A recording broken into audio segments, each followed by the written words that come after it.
तो कैसे हैं आप सभी। आई होप सब लोग बहुत ही ज़्यादा बढ़िया हो। आज का ये वीडियो आप लोगों के लिए बहुत खास है और इस वीडियो को न जाने कितने बच्चे वेट कर रहे थे। आज मैं आप लोगों को क्लियर कर दूंगा कि अगर आप लोग बीएससी नर्सिंग करते हो, नर्सिंग कोर्स करने के बाद आपके कौन कौन से स्कोप होते हैं, आपका करियर कैसे बनेगा और आपकी जॉब अपॉर्चुनिटी कौन कौन सी रहने वाली है। इतना कुछ अगर जानना है तो वीडियो को पूरा देखिएगा, क्योंकि इस वीडियो में मैं हर एक स्टेप्स बताऊंगा, हर एक प्रोसेस बताऊंगा और कैसे आप अपना करियर बना सकते हो, कैसे आप लोगों को अपने जॉब पानी है। ठीक है, तो ये सारी चीजें आज के सिंगल वीडियो में हम डिस्कस करेंगे। तो सबसे पहले बच्चा मैं बात कर लूं कि अगर आप लोग बीएससी नर्सिंग कंप्लीट कर चुके हो या बीएससी नर्सिंग कर रहे हो, जो आपका फ्यूचर है, जो आपका स्कोप है, वो कौन कौन सा रहने वाला है। मेरे प्यारे बच्चों, तीन स्कोप आपके पास होते हैं। या तो आप गवर्नमेंट जॉब कर सकते हो बीएससी नर्सिंग करने के बाद, या प्राइवेट जॉब कर सकते हो, प्राइवेट हॉस्पिटल में जॉब कर सकते हो, या फिर आप लोगों को अब्रॉड अपॉर्चुनिटी मिलती है, यानी कि विदेश में जाके नर्सिंग की जॉब करने का मौका मिलता है। ठीक है, ये तीन चीज आप लोग कर सकते हो बीएससी नर्सिंग करने के बाद। एक एक करके इनके स्टेप्स बताता हूँ, प्रोसेस बताता हूँ। सबसे पहले बात करते हैं गवर्नमेंट जॉब की। गवर्नमेंट जॉब की क्या क्या प्रोसेस होती है बच्चा। गवर्नमेंट जॉब सबसे सिक्योर मानी जाती है, सबसे सिक्योर होती है। इसमें वैकेंसीज निकलती है 200, 250, 300, यहाँ तक कि 500, 600 की वैकेंसीज भी निकलती है। जिस वैकेंसीज के लिए हजारों बच्चे तैयारी करते हैं, इसमें कॉम्पिटिशन्स काफ़ी होता है। ठीक है, उसके बाद एम्स नर्सिंग ऑफिसर्स आप लोग बन सकते हो। एक नोरसेट का एंट्रेंस टेस्ट होता है। नोरसेट नाम का एक एंट्रेंस टेस्ट होता है, जैसे कि आप लोगों ने बीएससी नर्सिंग में एडमिशन लेने के लिए यूपी सीनेट का एग्जाम दिया था, लाइक वैसे ही आपको एम्स में जॉब करने के लिए, एम्स हॉस्पिटल होता है, उसके अंदर नर्सिंग ऑफिसर बनने के लिए आपको नोरसेट का एग्जाम क्लियर करना पड़ेगा। ऐसे ही आपको इस स्टाफ नर्स बनने के लिए इसका एग्जाम देना पड़ेगा। ठीक है, जैसे नोरसेट होता है, इसी प्रकार का एक एग्जाम होता है। उसके बाद अगर आप लोग रेलवे में जॉब करना चाहते हो, रेलवे नर्सिंग स्टाफ बनना चाहते हो, तो आपको मेरे प्यारे बच्चा आरआरसी आरआरबी से नोटिफिकेशन आपको मिलेगा और ये एग्जाम देकर आप लोग रेलवे में नर्सिंग में स्टाफ में काम करोगे। ठीक है, ये आपकी गवर्नमेंट जॉब है। स्टेट गवर्नमेंट वैकेंसीज निकलती है नेशनल हॉस्पिटल्स में, आपकी हेल्थ डिपार्टमेंट में। मेरे प्यारे बच्चों, जितने भी आपके स्टेट में आपकी कम्युनिटी हॉस्पिटल्स है, गवर्नमेंट हॉस्पिटल्स है, उसमें नर्सिंग जो स्टाफ है, उनके लिए वैकेंसीज जारी की जाती है, निकाली जाती है। ठीक है, वैकेंसीज आपको देखनी पड़ेगी, नोटिफिकेशन आपको देखना पड़ेगा इनकी ऑफिशियल वेबसाइट पर, और फिर आप लोग गवर्नमेंट जॉब कर सकते हो। पहला स्कोप तो ये है आप लोगों के लिए, जिसमें आप लोगों को तैयारी करनी पड़ेगी और आपको गवर्नमेंट जॉब के लिए कंपटीशन लड़ना पड़ेगा। पहला स्कोप। दूसरा स्कोप आता है मेरे प्यारे बच्चों प्राइवेट का। टिप्स के यहाँ पे टिप्स है जो मैंने आपको बताया कि रेगुलर ऑफिशियल वेबसाइट्स आप लोग चेक करते रहिए, प्रीवियस ईयर के क्वेश्चन पेपर को सोल्व करते रहिए, ये हेल्प करेगा आपको कंपटीशन से जिताने में। ठीक है, और वहीं पे आपको जी के करंट अफेयर आपका अच्छा होना चाहिए, बहुत ज़्यादा इंपॉर्टेंट है, आपको ये डेली पढ़ना ही है। ठीक है, ये टिप्स है गवर्नमेंट एग्जाम निकालने की, गवर्नमेंट नर्सिंग जॉब पाने की। ठीक है, उसके बाद मैं आप लोगों को बताऊंगा कि प्राइवेट जॉब के बारे में। प्राइवेट जॉब मेरे पे बच्चा आसानी से मिल जाती है, किसी भी प्राइवेट हॉस्पिटल में जाकर आप लोगों को इंटरव्यू देना होता है। लेकिन आसानी से मिलने का मतलब ये ही नहीं कि आप लोगों ने डिग्री कंप्लीट करी और आप लोग जॉब पालोगे। प्राइवेट में भी थोड़ा सा कंपटीशन है, लेकिन वहाँ पे कंपटीशन उतना नहीं है जितना हमारे गवर्नमेंट में है। यहाँ पे आप लोगों के पास स्किल्स है, अगर आप लोगों के पास कन्वर्सेशन स्किल है, अगर आप लोगों के पास मेरे पास नर्सिंग का थोड़ा सा बेसिक नॉलेज है, तो आप लोग हॉस्पिटल में काम कर सकते हो, एलिजिबल हो। क्लिनिकल स्किल आपकी अच्छी होनी चाहिए। अपोलो, फोर्टिस, मैक्स, मेडेंटा जैसे हॉस्पिटल में आप लोगों को जॉब लेनी है, तो आप लोगों को बेसिक नॉलेज होनी चाहिए। और मेरे प्यारे बच्चे, आपकी कन्वर्सेशन स्किल और आपकी पर्सनैलिटी ये मैच होनी चाहिए, अच्छी होनी चाहिए, तब जाकर आप लोग इन हॉस्पिटल में, प्राइवेट हॉस्पिटल्स में जॉब कर सकते हो। ये जितने भी मैंने आपको नाम बताए, अपोलो हो गया, फोर्टिस हो गया, मैक्स हो गया, ये प्राइवेट हॉस्पिटल है, बहुत बड़े और नामी हॉस्पिटल है। इन हॉस्पिटल में हर एक बच्चा जॉब करना चाहता है। उसके बाद ऑनलाइन प्लेटफॉर्म जैसे कि naukri.com है, यहाँ पे आप लोगों को लिंक्डइन है, फिर इंडीड है, यहाँ पे आप लोगों को वैकेंसीज दिखती रहती है। जैसे इन हॉस्पिटल्स के नोटिफिकेशंस आते हैं, रिक्वायरमेंट आती है, तो आप लोगों को ये सारी चीज़ों पर अपना रजिस्ट्रेशन करके रखना है, ताकि आप लोगों को पता चलता रहे कि नोटिफिकेशन आया है, वैकेंसीज आई है या नहीं आई। उस हिसाब से आप लोग अप्लाई करोगे और देन आप लोगों को इंटरव्यू देना है। इंटरव्यू के बेस पर ही आप लोगों का यहाँ पे सिलेक्शन होता है। प्राइवेट हॉस्पिटल में आप लोगों को इंटरव्यू बेस पर होगा, इंटरव्यू बेस आप लोगों का वहाँ पे जॉब मिलेगी। और इंटरव्यू जब ही क्रैक होगा जब आपकी कन्वर्सेशन स्किल, आपकी पर्सनैलिटी और आपको नॉलेज होगी। समझ में आ रहा है। BLS और ACLS ये हमारे बेसिक सर्टिफिकेट्स होते हैं, यानी बेसिक लाइफ सपोर्ट या फिर adult cardiac arrest algorithm support. ये आपका एक सर्टिफिकेट होता है, आप लोगों को थोड़ी सी ट्रेनिंग दी जाती है, करीबन 3-4 महीने की, आप लोगों को सर्टिफिकेट मिल जाता है किसी भी हॉस्पिटल से या किसी भी हेल्थ केयर प्रोग्राम जो चलते रहते हैं वहाँ से आपको हॉस्पिटल से अगर इनका सर्टिफिकेट आपके पास है तो ईजिली आप लोगों को जॉब मिलना आसान हो जाता है, ईजिली जॉब मिल जाती है। समझ में आ रहा है? गुड। इसके बाद मेरे प्यारे बच्चा आगे बात करते हैं अब्रॉड जॉब की। अगर आप लोग विदेश में जॉब करना चाहते हो, अब्रॉड जाना चाहते हो, विदेश में आप लोग अपना फ्यूचर देखते हो, सपना है आपका विदेश में नर्सिंग जॉब करने का, तो मेरे प्यारे बच्चा आप लोगों के पास कुछ ऐसी प्रोसेस है जैसे कि आईलेट्स का पेपर होता है, NCLEX, CBT, HAD, MOH, ये अलग अलग देश के लिए एग्ज़ाम क्रैक करना होता है। आईलेट्स क्लियर करो, मिनिमम 6.5 बैंड्स प्रीफर्ड होते हैं आप लोगों को, ठीक है। आप लोगों को बहुत आईलेट्स क्लियर करने के बाद बहुत सारे ऐसे देशेस हैं जिसमें आईलेट्स का पेपर क्लियर करने के बाद आप लोगों को अपॉर्चुनिटी मिल जाती है। आईलेट्स का पेपर देने के बाद आप लोग वहाँ पे अप्लाई कर सकते हो, ठीक है। हमारे पास और बहुत सारे ऐसे एग्ज़ाम है, CBT है, HAAD है, MOH है, ये एग्ज़ाम है, ये लाइसेंसिंग है। इनको क्लियर करने के बाद आप लोगों को लाइसेंस टाइप का मिल जाता है, यानी कि आप लोगों को ऑथोरिटी मिल जाती है कि हाँ अब वहाँ पे जाके अप्लाई कर सकते हो, वहाँ पे आप लोग जॉब करने के लिए एलिजिबल हो। क्लियर है? इनके एग्ज़ाम देने होते हैं, जैसे कि हर चीज़ का एग्ज़ाम होता है। आप लोगों ने एडमिशन लिया तब आप लोगों को एंट्रेंस एग्ज़ाम देना पड़ा।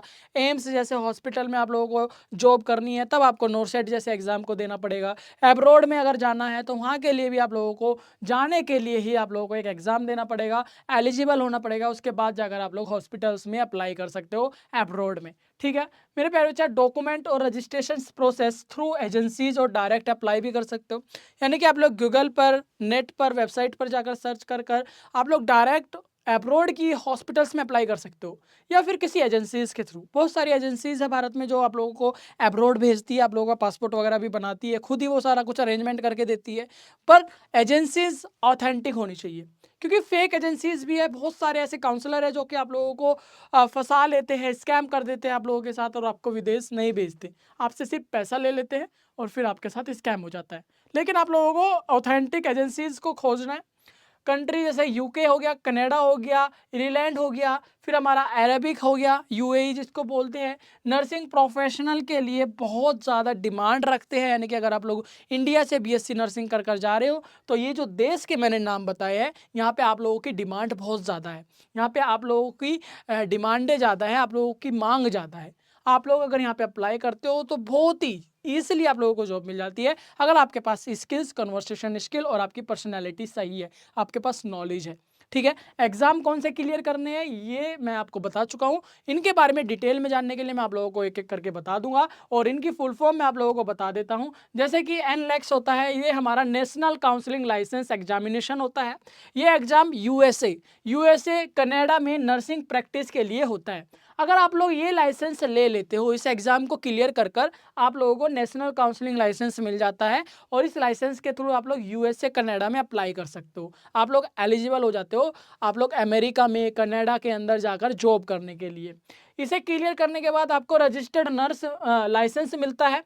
ये हमारा NCSBN national counselling of state board of nursing के थ्रू मिलता है, ठीक है। यानी कि वहाँ के देश आप लोगों को ये रजिस्टर्ड नर्स का सर्टिफिकेट मिलता है जब आप ये एग्ज़ाम क्लियर कर लेते हो, ठीक है। अगर आप भारत से नर्सिंग कर जा रहे हो, विदेश में जॉब करना है तो ये एग्ज़ाम आपको क्रैक करना पड़ेगा, ईजी सी बात है। इसके बाद हम लोग बात करेंगे CBT की, यानी कि कंप्यूटर बेस्ड टेस्ट होता है। ये हमारा यूनाइटेड किंगडम यानी कि UK हमारा एक फॉरेन कंट्री है, उसमें नर्सिंग रजिस्ट्रेशन के लिए होता है। CBT टेस्ट देना होगा आप लोगों को नर्सिंग रजिस्टर्ड नर्स बनने के लिए, तब जाकर आप लोग UK में जॉब कर सकते हो, एलिजिबल हो जाते हो। नर्सिंग एंड मिडवाइफरी काउंसलिंग मेरे प्यारे बच्चा, यानी कि NMC UK कंडक्ट कराती है। 2 स्टेजेस में होता है, CBT OSCE, ये 2 स्टेजेस में एग्जाम होते हैं। नर्सिंग नॉलेज टेस्ट होता है और एक प्रैक्टिकल स्किल टेस्ट होता है, जब जाकर आप लोग यूनाइटेड किंगडम जैसे कंट्री में एक्सेप्ट होते हो, यानी कि आप लोगों को वहाँ पे रजिस्टर नर्स का सर्टिफिकेट मिल जाता है, फिर आप लोग वहाँ पे हॉस्पिटल में काम कर सकते हो। और विदेश में जॉब करने का फ़ायदा यही है कि बच्चा आपकी सैलरी बहुत ज़्यादा होती है, करीबन 3.5 लाख रुपए या 4 लाख रुपए के आसपास आपकी मंथली सैलरी होती है और आप बहुत अच्छी तरीके से वहाँ पे लग्जीरियस लाइफ जी सकते हो। भारत से कई ज़्यादा पैसा आप लोगों को वहाँ पे मिलता है। बस आपको पढ़ाई करनी है। आबू धाबी में अगर आप लोगों को जॉब करनी है तो HAAD ये एग्ज़ाम होता है, हेल्थ अथॉरिटी आबू धाबी। ये एग्ज़ाम आपको UAE में नर्स और हेल्थ केयर प्रोफेशनल लाइसेंस देता है, और इस लाइसेंस को लेने के बाद आप लोग रजिस्टर्ड नर्स बन जाते हो और वहाँ के लिए एलिजिबल हो जाते हो। कौन से देश का नाम बताया मैंने? UAE, यानी कि आबू धाबी में। ठीक है। इसके बाद मेरे प्यारे बच्चा मिनिस्ट्री ऑफ हेल्थ होता है। मिनिस्ट्री ऑफ हेल्थ आप लोगों को एक एग्ज़ाम देना होगा। इस एग्ज़ाम से आप लोग अलग अलग एमिरेट्स जैसे कि दुबई हो गया, शारजा हो गया, और भी ऐसे देश है जो हमारे UAE के अंदर आते हैं, और मेरे प्यारे बच्चों वहाँ पे आप लोग नर्सिंग स्टाफ में जॉब करने के लिए एलिजिबल हो जाते हो। मिनिस्ट्री ऑफ हेल्थ के द्वारा कंडक्ट कराया जाने वाला एक एंट्रेंस एग्जाम। ठीक है। इसके बाद मेरे प्यारे बच्चा बात करते हैं, कभी कभी फेक कंसल्टेंसी भी आप लोगों को मिल जाती है, तो उनसे आप लोगों को बचना है। जैसे कि मैंने आपको बताया था, बहुत सारी ऐसी एजेंसीज आप लोगों को मिलेगी जिनसे आपको बचना है, जिनसे आप लोगों को सिक्योर रहना है, क्योंकि बहुत सारी एजेंसीज आप लोगों को स्कैम कर जाती है। आपके साथ स्कैम होने के बाद फिर आप लोग ना उधर के रहते हो, आपका पैसा भी, फाइनेंशियल भी आप लोगों को लॉस होता है। तो ऐसे एजेंसीज को पहले आप लोग सर्च करो, रिसर्च करो, उसको जानो कि पहले इसने कितने बच्चों को वहाँ पे जॉब दिलवाई है, कितने बच्चों को भेजा है। जब आप लोगों को पूरी तरीके से वो ऑथेंटिक लगे तब जाकर आप लोग पैसा वगैरह दो, तब जाकर अपना काम करवाइए। ठीक है। आप लोगों को किसी डिटेल में वीडियो चाहिए होगी, किसी के बारे में जानना है, आइलेट्स क्या होता है, HAAD क्या होता है, फिर हमारा MOH क्या होता है, हमारे कौन से लाइसेंस की क्या प्रोसेस होती है, ये सारी चीज़ें जाननी है तो प्लीज़ आप लोग कमेंट बॉक्स में कमेंट जरूर कीजिएगा, ताकि हमें पता चले कि आप लोग क्या जानना चाहते हो। आज के वीडियो में मैंने आप लोगों को पूरी तरीके से बता दिया है कि क्या क्या इंपॉर्टेंस है, क्या क्या प्रोसेस होती है, और आपका नर्सिंग करने के बाद क्या स्कोप होता है। अगर आपको कोई दूसरी तीसरी बात बोल रहा है तो उस पर ध्यान मत दीजिए। BSc नर्सिंग कर रहे हो तो 3 ही अपॉर्चुनिटी आप लोगों को मिल रही है। पहली है प्राइवेट हॉस्पिटल्स, दूसरी है गवर्नमेंट हॉस्पिटल्स, तीसरी है मेरे प्यारे बच्चा आपका एब्रॉड अपॉर्चुनिटी। ये 3 चीज़ है, तीनों में ही आप लोगों को अपनी पसंद चुननी है कि मुझे हॉस्पिटल्स में कौन से में काम करना है, गवर्नमेंट में करना है, प्राइवेट में करना है, या फिर मुझे विदेश में जाके काम करना है, जहाँ पे आपकी सैलरी भी काफ़ी ज़्यादा होती है। इंपॉर्टेंस की बात करें, आपके इंपॉर्टेंस क्या स्किल होनी चाहिए। अगर आप लोग नर्सिंग कर रहे हो, अगर आप लोग बड़ी जॉब पाते हो, अच्छा फ्यूचर चाहते हो, तो आपका मेरे प्यारे बच्चा कम्युनिकेशन बहुत अच्छा होना चाहिए, क्योंकि आप एक प्रोफेशनल कोर्स कर रहे हो।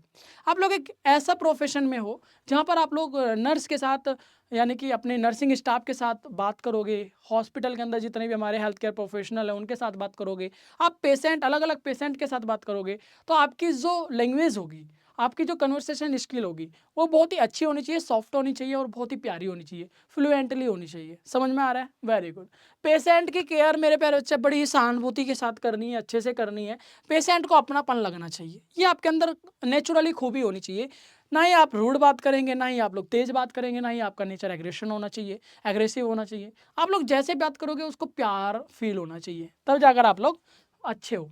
क्लिनिकल नॉलेज आपके पास होनी चाहिए, प्रैक्टिस आपके पास होनी चाहिए, आपके पास कंप्यूटर और डॉक्यूमेंटेशन की स्किल भी आपके पास होनी चाहिए, कैसे डॉक्यूमेंट्स बनाए जाते हैं, कैसे कंप्यूटर को यूज किया जाता है, कैसे आप लोग रिकॉर्ड फीड करते हो, क्या क्या आपकी रेस्पॉन्सिबिलिटी है। जो भी आप लोग नर्सिंग के अंदर पढ़ते हो, आप लोगों के अंदर ये नेचुरली आपकी बॉडी के अंदर भी एक्सेप्ट होनी चाहिए, आपकी बॉडी उस तरीके से काम करनी चाहिए, तब जाकर आप लोग एक अच्छे प्रोफेशनल नर्स बन पाते हो।